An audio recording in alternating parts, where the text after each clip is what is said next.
The Suns did not hire Jordan Ott to coach the Cleveland Cavaliers in Phoenix. They hired him to coach the Phoenix Suns. From Suns Reality Check says, with the debate around our centers in a backcourt of Green and Book, I've not heard a lot about how Ott might deploy personnel based off his time in Cleveland. What are 2 to 3 things he showed with a 2-big lineup and a backcourt of on-ball threats to look for on the Suns?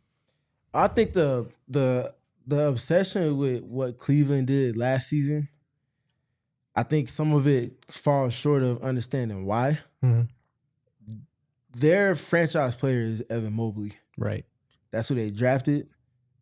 They've been putting him in the best position to be his best self early in his career as often as possible by going and getting someone like Donovan Mitchell, pairing him up as well with someone like Jarrett Allen.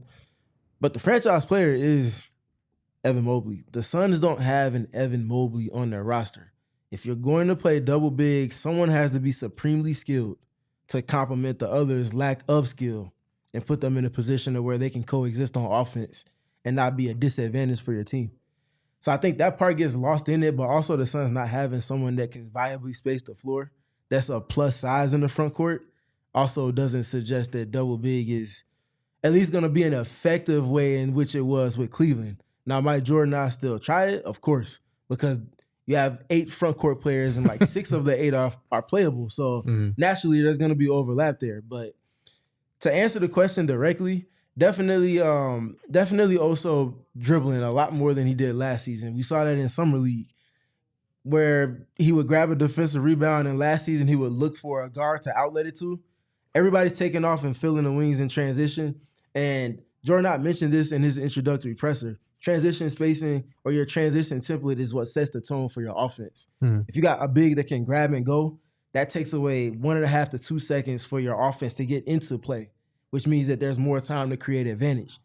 If Oso can also go get a paint touch for himself and not need a screen or not need someone to pass it to him, now that just changes everything. Because now if you cross it with 22 seconds, now it's Jalen Green and Devin Booker playing off of closeouts because Oso went to go get a paint touch. So I think that's one way. Number 2, because of his handle and the improvement in confidence there, I think that Oso can get to a point where he starts to run some inverted pick and rolls with Jalen Green or Devin Booker or Grayson Allen screening for him. And the ways that that's going to pressure a defense, are you going to switch it? If you switch that, what is Oso doing after that? Are you going to double him?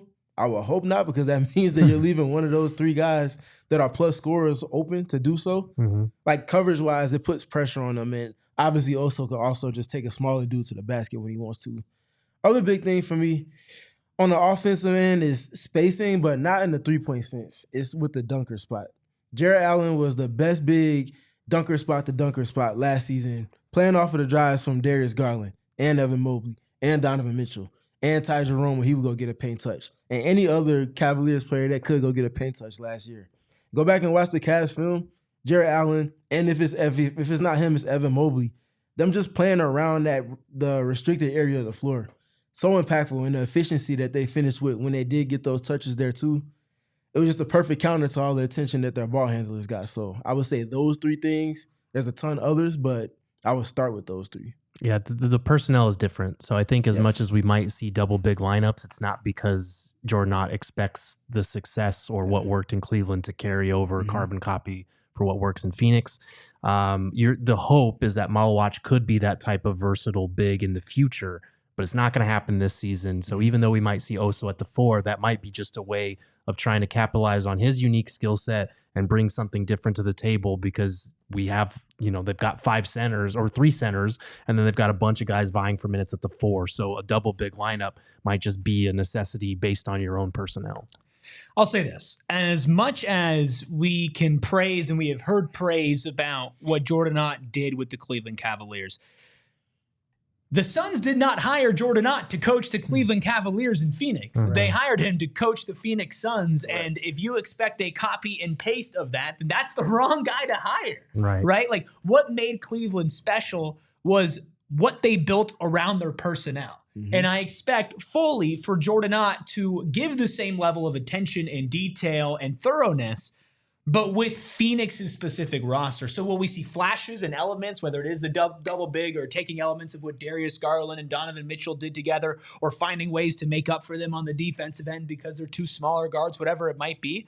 Sure. I think you'll take parts of that. But this is such a fundamentally different team in a fundamentally different place, and he is going to have more power to exert his ideas and whatever he wants to do. So I don't want to look at the Suns and say, well, they're just doing everything the Cavs did, because that means Jordan Ott didn't adjust. So sure, be on the lookout for that stuff, but just because Jordan Ott doesn't take double bigs, it doesn't mean that he's not taking lessons he learned from his time with the Cavs and applying them and growing them here in Phoenix. So I just feel like that's kind of a crutch that we use when we talk about Jordan Ott, and I use like the royal we as like just Suns in general. Sure. But like it is not going to be Cleveland 2.0 in a lot of different ways. I understand it though, because like it's very obvious if you watch any Cavaliers games, like, oh man, they look different because they were different. They have an identity. But the Suns context is not the same as that Cavaliers context. And he has talked about how other teams do the same thing. And he was saying, I don't want to say that some teams just throw the ball up at the rim and go get it on the offensive glass, but it is something that we're seeing more prevalent in the league with those dual big lineups. So I think he understands that's an example of a trend around the league that's happening, more dual big lineups, but he also understands to harness it and use it the right way, you also have to have the correct personnel and skill sets to make that work. Yeah, if it's like, hey, we're going to be really great on the boards, and then you don't have anybody who can grab rebounds, it's a pretty bad way to lean into it. It's like if the 7 seconds or less Suns decided to lean into defense. It's like, hey. We all silly like the mayor.